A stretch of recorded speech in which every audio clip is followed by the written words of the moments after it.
Qui retrouve-t-on chaque samedi matin et presque à la même heure, à 1 minute près, le dimanche matin? C'est bien sûr notre ami l'avocat Roland Pérez. Roland, bonjour. Bonjour Bernard et bonjour à tous. Nous allons ce matin, je sais que vous y allez chaque semaine, mais enfin nous allons une nouvelle fois à la Cour de cassation, comme c'est souvent le cas le week-end, c'est vrai, avec vous Roland Pérez, le week-end sur Europe 1, pour nous parler de harcèlement sexuel au travail. Alors, moi, je me dis que la Cour suprême est venue préciser et apporter une contribution importante à ces questions qui sont malheureusement d'actualité quotidienne. Est-ce que je me trompe? Non, vous vous trompez absolument pas Bernard. Et la décision qui a été rendue par la Cour de cassation il y a juste quelques mois éclaire sous un jour nouveau cette délicate question. Alors tout commence par des SMS nourris et prolongés dont la nature sexuelle, voire pornographique, n'est pas contestée, Oui. et qui ont été envoyés par un des directeurs d'une entreprise à l'une de ses employées. Alors ce petit manège va alors durer 2 ans et amener l'employeur, lorsqu'il en sera alerté par la salariée, à le licencier pour faute grave.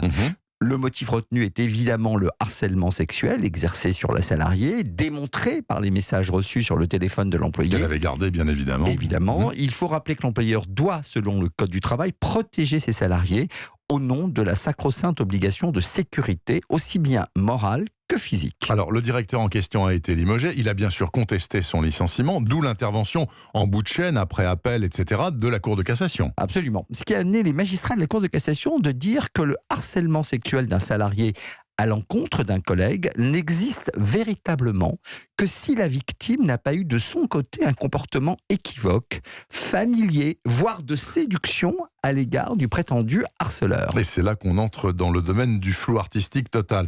Est-ce que c'est ce qui s'était passé dans cette affaire? Oui, absolument. Il était démontré que les propres SMS de la salariée en réponse aux messages à connotation sexuelle reçus, ces propres messages, c'était pas clair. Il n'y avait pas de refus d'être harcelé. Et puis, il y avait, semble-t-il, comme un jeu de séduction réciproque où jamais, dixit la Cour de cassation, il avait été demandé par l'employé destinataire, donc des fameux SMS, d'arrêter. Au contraire, il était à chaque fois répondu de telle façon que cela encourageait l'auteur des SMS salaces à poursuivre. Résultat, le harcèlement sexuel ne tenait pas juridiquement. Et donc, le licenciement de ce directeur, au final, j'imagine, a été déclaré nul et non avenu.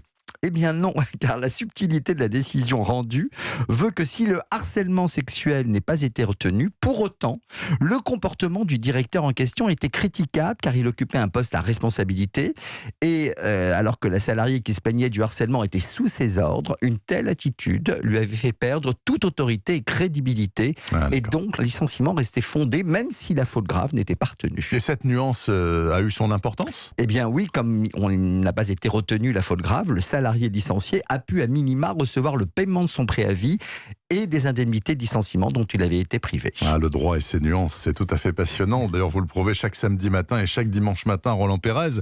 Du coup, je vous pose la question, demain, de quoi parlons-nous? Alors, on revient, vous savez, sur la polémique dans l'hémicycle sur le vote avorté du congé pour perte d'un enfant. Oui. Et on parlera à cette occasion de tous les congés familiaux prévus par la loi. Eh bien, à demain, Roland. À demain.